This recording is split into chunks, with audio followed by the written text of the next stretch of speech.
Welcome back to a Hornets Walk. It's a live episode with a live reaction to news that's broken in the last couple of hours that Watford have secured the services of Ed Still as their new manager. Great news, good news, indifferent news. Well, we've got Luke and Rio to react to it. Love this tweet from Stuart. If we don't own out overplay, I'm still standing. I'm going to be absolutely disappointed. Quality tweet there. Hope you're well. We'll talk about the Southampton result a little bit as well, but we are live. Drop your comments on this one. This has knocked a few people for six, Luke. It's fair to say it has had a mixed reaction. What's yours? I think regardless of who he was going to get in, I think there was going to be mixed reactions based off the supporters are still fuming about the amount of managers that we've got coming in. To be fair, I think most Watford fans probably agree with me, but I didn't even know Will still had a brother till this morning. So finding that out was more of a shock than him being the manager. We do know how we do work. It's usually, what we said last week, when the bookies sort of favourites come out, it's usually not going to be one of the ones that you see in that top 10, and it certainly wasn't again. But I mean, from what I've seen, it seems okay in terms of how he's been setting up. He might be able to get the best from a younger side, which I've been reading that he's a lot more stronger with younger players, and for us having the youngest club in terms of squad at the moment is really good. So I think there's no way we shouldn't be giving him a chance. And I think now, instead of looking at the comments where it did look a bit more bleak as to saying, "Oh, here we go, another manager," just get behind him. I think that's all we can do as Watford fans. We know we're in this circus, but we just got to back the manager, and hopefully results will come. There's nothing more the poor guy can do. 2.5 year deal as well. Again, that doesn't really make sense to me. For our track record, it should be just a year with an obligation to keep it extended. Can I just point out the obvious to you both? I know you've seen this, but I'm sorry to be that person. Here's his track record. 55 games played, a 40% win rated, 17 games played, won 2. And of the 8 games, his most recent spell, he won completely grand total of 0-0, leaving him with a 30% win rate after all said and done. I'm sorry to say this, Rio, but it doesn't inspire me with much confidence. No, neither, and especially considering he's 35 years old. And I was doing a bit of digging earlier, and I found the statement released after Aaron. I found the statement released after Cleverley was sacked, and they said we sacked him because we need a more experienced manager. Yet this bloke is younger than Cleverley. Yet results are awful. We did all right at Charolais. Lewis was saying something about the previous 2 clubs, a bit of a basket case, so maybe you can't read too much into that. Obviously, we have a very good squad. We appointed Cisco Munoz 4 or 5 years ago, who he barely had any experience, yet he took us up. But yeah, I'm not a fan of this appointment at all. I thought someone like Cifuentes or Russell Martin would be bad, but this guy I haven't heard of at all. And Will Still, he didn't come here because he doesn't like us or whatever. Yeah, we've gone and got his brother. It just really doesn't make any sense. I mean, Jessica says Rio for the next Watford head coach. I mean, looking at his stats, I mean, I managed a under 12 girls football team and I've been a teacher. My win rate is better than his. Perhaps I could be considered. Well, they always say you're always within 5 feet of the net spot for former net spot for manager, so you never know. I mean, if you asked this morning, probably more Watford fans knew who Rio Wolf was than Ed Still. Yeah, absolutely. I mean, it's what I say to my kids when I'm washing their hair in the bath. Hold your head still. Right, Luke says, good luck to the board, but what a completely uninspiring appointment that reeks of Bayat involvement and makes the sacking of Tom Cleverelys look stupider on a daily basis. Welcome to the discussion, Aaron. Do you agree this Bayat involvement is clearly there for all to see?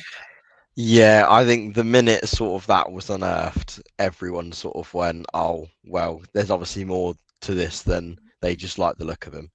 The involvement of Mogi Bayat in Watford Football Club is just one of the weirdest scenarios that only Watford fans seem to ever know about it. It's one of these things where it's like, I don't know how something like this is not in the media a bit more. The guy, like the fact there's like an agent effectively who isn't named anywhere in like our staffing, our sort of leadership structure, and yet he has so much involvement. It reeks, doesn't it? It stinks of something like dodgy, and it doesn't fill you with confidence when you can make that link to the new coach. Whether he's got great ideas and well thought of or not, it's going to raise eyebrows. Luke, if you're a player and you've played at a decent level yourself, if you've got a new coach coming in and you've looked at the stats and they'll be doing their homework tonight, won't they? Looking at it, and you look at this. I mean, does it? How do you feel as a player that he's going to come in and coach you how to play football when actually the track record doesn't suggest that he can do his job well? I think on the point of where he's had 3 clubs, I think the first club he's had where he did a full season was his best season. And that's one of those things that goes a bit, with being at Watford, is he going to get a season out of it? Because the only time we've seen him have a full season, he's done well. He's had a win rate of 40%. The other 2, like we said, that he wasn't there for long and probably didn't have enough time to get going. I would say what would be more frustrating as a player, especially playing for Watford, is how much that the systems are changing all the time, that you're learning under one manager a set way, and then that goes out the window. Then you've got 2 games on the interim where sort of a free hit, if you like. And then again, you're then going back to changing the exact same style. But even for players, it's probably really nerve-wracking for, actually, am I going to lose this place under my manager? Because Napolis Mendy, I mean, it's the other way around for him. We know he's one of the Pozzo's picks, but he wasn't getting a sniff in before then. And now we had Charlie Daniels for 2 games. He started both games. So again, is the same thing going to happen now? He's going to be dropped, or is he going to be still Pozzo's pick? And with Petrie, he was signed under Pesolano because we used 5 at the back, and then we completely ditched out under Javi, and he wasn't given the sniff. So stuff like that. H says, get behind him, everyone, please. Our owner won't. So we might as well. I mean, really, you've got no choice, really, have you? To this. I mean, Ryan's put a comment in here. What supporter? I remember the time when we had Walter Maserati. We'll see what Ed Still will do against Preston away on Saturday. Thanks so much, Ryan. Ryan says, Preston away is not an easy start for him either, is it? No, they got all their players come back. Yeah. Well, yeah, that ground is awful as well, if you've seen the pitch recently. But yes, Melanie says, more chaos. Yeah, life as a Watford fan. Absolutely right, Melanie. Spot on. But Rio, you're all going to get behind him and support the team as you always do. I mean, how long do you give this one? Well, we've got a really tough run coming up in February and the start of March, playing all the teams around us. So we'll see what he's made of. Firstly, I'm just a bit tired of getting behind these managers because, even with Pesolano, we beat QPR at home, second game, we'll be gone by November anyway. What's the point? And it's been 13 managers, and no easy start away at Preston, but. Yeah, it's not going to change till this ownership is gone. And I just feel we really need to go up this season because we got a really good squad, and that will be solved in the summer. Marma, Luzer, Chatvidazzi, Bar, etc. And I don't think we'll be as good next season, have as good a chance. So, I think it's be or end all really this season under the Boxers. One last hurrah to get playoffs. Yet we've gone with a project manager. That's why I'm not a fan of it, because if it was throw back to Rob Edwards, where we thought, maybe if we don't go up this season, but maybe over 2-3 years. Realistically, if we come outside the playoffs this season, the new manager, whatever his name is, Ed Still won't be here. So I don't get the point. Ryan says Charlie Daniels will be first team coach according to the Watford website. Cheers for that, Ryan. Ian says, well done, Ian. Yeah, a week at Watford is like 6 months at any club. I mean, I didn't have grey hair when I started this podcast. I generally didn't. Right, there's lots of people talking about Tom Cleverelys in the chat here. What Aaron about? It just makes the sacking of Tom Cleverelys completely irrelevant. This appointment. Do you get that point? I can see the reasoning, because like Rio alluded to, it literally in the statement of sacking Tom Cleverelys, it very clearly reads, we felt this squad needed a more experienced manager, and they went obviously and appointed Paolo, who we all were questioning anyway, how much experience is that? Then obviously we get Javi, who is deeply experienced, which is fair enough. And then they've just gone back on themselves again. And I think I alluded to it in last week's pod that rather than actually looking at the team and going, this is what we've got, this is the kind of guy that would maybe work with these guys, we just keep going for almost personality types. We want someone with experience, no, we want someone young. No, we want someone with experience, no, we want someone young again. And we don't get a clear idea of what they want. And it's the same throughout the club. In the recruitment, we want to go up. We want to fight for the playoffs. But yet we only sign young players so you can be fit for a profit. We don't sign anyone with any championship experience, any older heads really, bar what Mendy that come in. We find no older heads to sort of rally round these young players. The squad building is all focused on selling. The coaches are all focused on what we can afford at the time because we've sacked so many. There's no alignment at any point in the club about going for one common goal. Having an idea of how we want to play and what we want to achieve. Until that comes, we won't go anywhere. All the clubs you see go up, they are aligned and they work in a certain way, and they all know what the goal is. It's never been clear in the past few years what Watford's goal actually is. Is it to make money, or is it to go back to the Premier League? They go hand in hand, you'd think, but not in the way we go about it. Yeah. And if you look at teams, look at what Norwich have done. They were smack bang in trouble. They went and got Philip Clement, who obviously been at Rangers and has got a pedigree. And look at how they're doing. Look how they're doing now. Look at Preston, who you play this weekend. Heckingbottom. Okay, he doesn't play the most attractive football, but he's solid. He'll get you. He'll get you this Vitor Massos at Swansea, doing well. All these coaches either come with a pedigree or a bit of history, and yet you just seem every single time to go in the opposite direction. It's so frustrating for such a historic club that has so much potential for it to continue to make these decisions. Matt says we're going to have to back him until we can see how he does in his first game. Seems like Gino's just going to put all the names of managers into a hat and just pulling out random. You're right there, Matt. To be fair. To your point now, Mark, about what you were saying about the managers that we're not getting, experienced managers, I don't think we have to pull. I think any really good manager who generally respects themselves, unlike someone like Roy Hodgson, who was a very experienced manager, probably was the one who was the most experienced we had in the last sort of 5-6 years, and he came for his payout. But in terms of any manager who's really up and coming or has a really high potential, why would they want to go to Watford unless they're guaranteed a project, which we've seen since Pozzo's? There's rarely been a manager who's had a project over 1.5 seasons.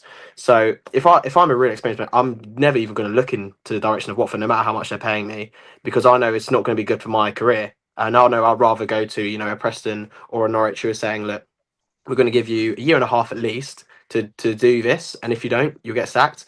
And if Watford, it's just completely opposite. I don't see why any manager would have any confidence to come here unless it's for a payout, or you're up and coming and think you can do the job and go, well, look, I've done it at Watford, I can pretty much do it anywhere. It's probably the hardest job in managerial football in England, I'd say, because you can't crack it. No one can.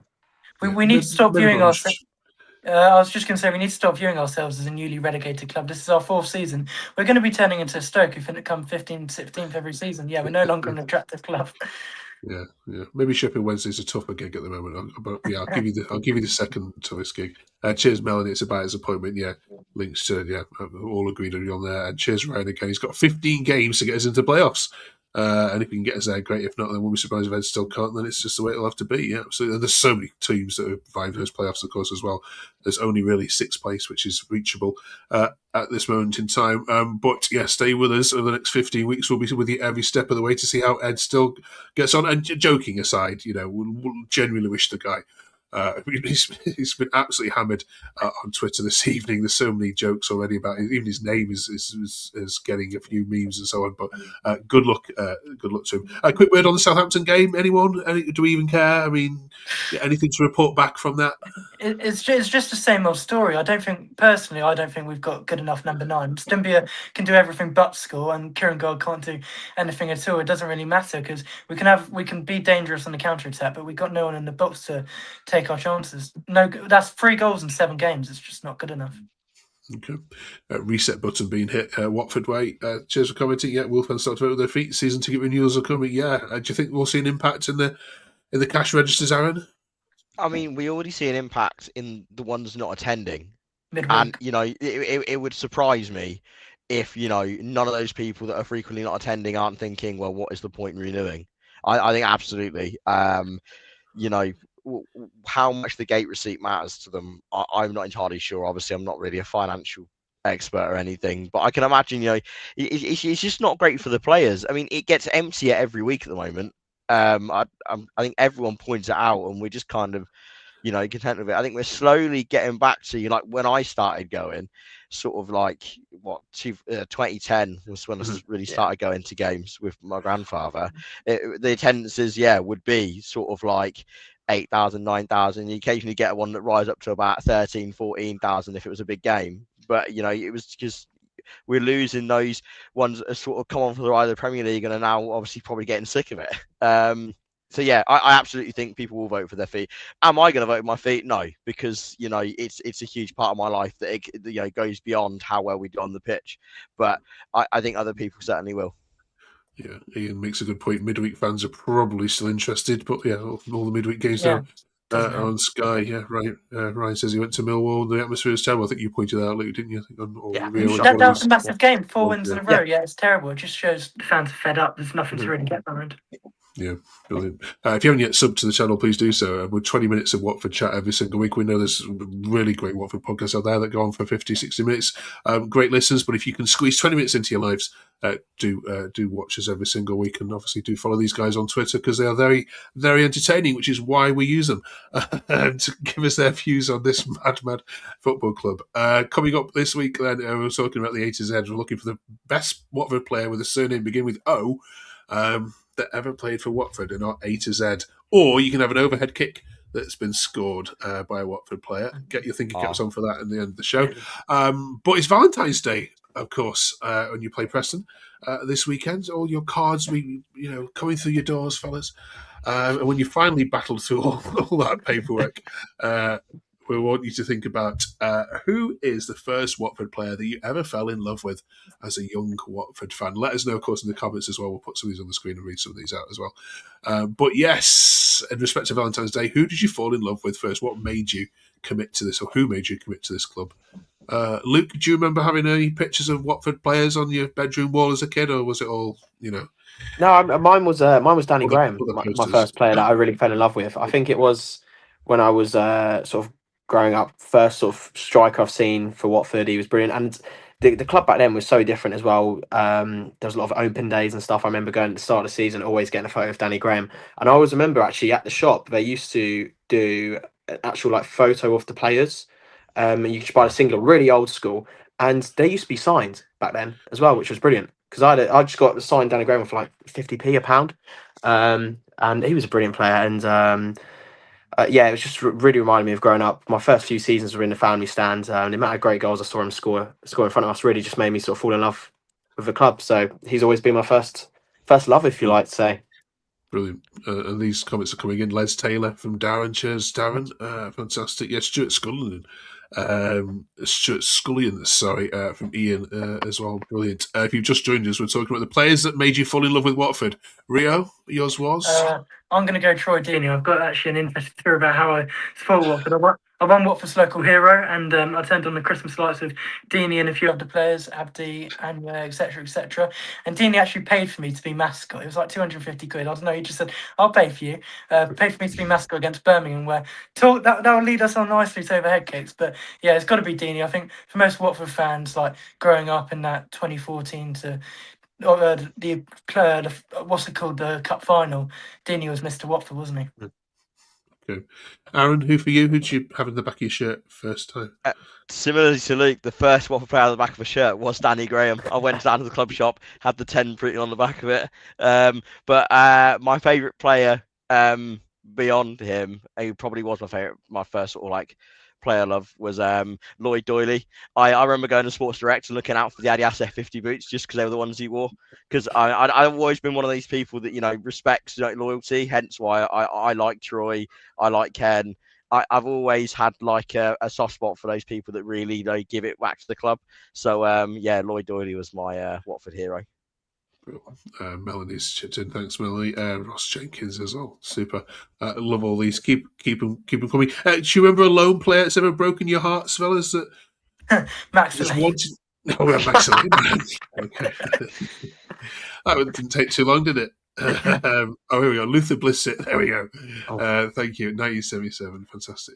Living on these. Unknown players, definitely Nathan Ake. I really thought we were going to get him the summer after, and obviously went to Bournemouth and had a great career. And you have to think what we could have had if we, went for a period in the Premier League of just never having really good defenders, and it would have been nice just to have one. Let's not forget Henrique Rouge. Anyway, carry on, Mark. Matt says Alex Chamberlain, because during the open days at the ground, he gave me one of the first piece of goalkeeping gloves. Brilliant matches for showing. See, you are a nice club, aren't you? There is lots of love. Pre-Pozzo. Right. So A to Z time then. So that if you've not been watching, the way this works is we have a letter of the alphabet each week. We're up to O this week, and we ask you to think back who should represent the letter O in the all-time Watford A to Z. So we're up to the trickiest letter this week, and because of that, we've allowed you to put overhead kick into the A to Z, or offside goals if there's anything that sticks in your memory. Who's got the best one for this? Oh, the overhead kick is easy. It's slightly before us, but Nicky Wright at Wembley, I've seen it. My parents said that my whole family went to that game. And obviously, we've all seen the video of it. It's a hell of an overhead kick. Probably one of the best goals ever scored at Wembley. So I think, yes, it's before us three, but it has to be that. Okay. Any players? I can't think of anyone with DO. I was just going to say Cathcart overhead kick v Birmingham in 2015, or Dawson, the first game in lockdown. Yeah. The only player I can think of was Ogbonna, and I don't think there's too much to expand on that. But I would agree in Rio in terms of the overhead goal, that Craig Cathcart goal. I think how important that game was at that time of the season as well. I remember it so well, that game. It was a lovely sunny day. That was probably my first one to go to. Brilliant. Darren's chipped in. Yeah, can only be one then. Yeah. Right. Yeah, absolutely smashed it. Brilliant. Okay. Thank you very much, you three. Now, we get loads of comments saying, why can't this be longer? Why can't you make it an hour? Well, we don't make it an hour because there's already hour-long Watford podcast. What we try and do each week is throw everything at these guys in 20 minutes so you can listen to it on your way to work while you're making the sandwiches.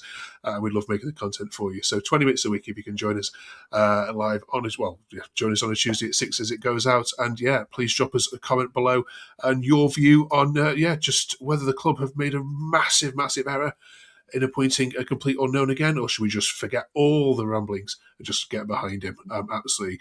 Preston aren't playing well. They haven't played well at home for about 2 months now. So there we go. This weekend, we're going to see it. Trust me, get your away coupon on it. Right, thanks very much, Luke. Cheers, Rio. Thanks, Aaron. Thanks to everyone in the comments. Thanks, Darren, Melanie, Ian, Matt, and all those, Ryan, etc., Jessica as well. Great to have you on board watching. Have a great week, everyone. Happy Valentine's Day this weekend. We'll see you the other side of Preston North End.